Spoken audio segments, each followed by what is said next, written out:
غصے کا تیز انسان۔ ایک شخص کو بہت غصہ آتا تھا۔ ایک عالم نے مشورہ دیا کہ جب بھی غصہ آئے تو دیوار میں کیل ٹھوکا کرو۔ اس شخص نے ایسا ہی کیا۔ جب بھی اسے غصہ آتا تو دیوار میں کیل ٹھوکتا۔ آہستہ آہستہ اس کا غصہ کم ہو گیا۔ اس نے عالم کو بتایا کہ اب مجھے غصہ نہیں آتا۔ عالم نے کہا، اب جو کیل تم نے دیوار میں ٹھوکے تھے انہیں نکال لو۔ آدمی نے ویسا ہی کیا۔ اس نے تمام کیل تو نکال لیے مگر دیوار میں سوراخ ویسے ہی رہے۔ تو عالم نے کہا، یہ وہ سوراخ ہیں جو تم غصے کی حالت میں لوگوں کے دلوں پر کرتے تھے۔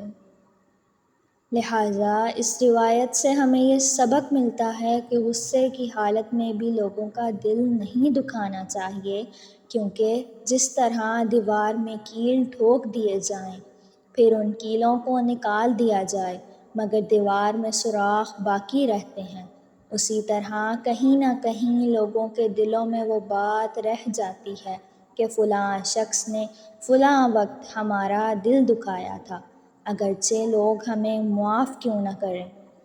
دوستو، میری دعا ہے کہ اللہ تعالیٰ ہم تمام کو غصے پر قابو پانے کی توفیق عطا فرمائے۔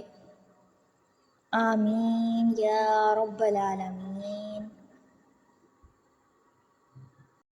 مزید اسی طرح کی ویڈیوز دیکھنے کے لیے میرے چینل اسلامک ٹیچ 560 کو سبسکرائب لازمی کریں۔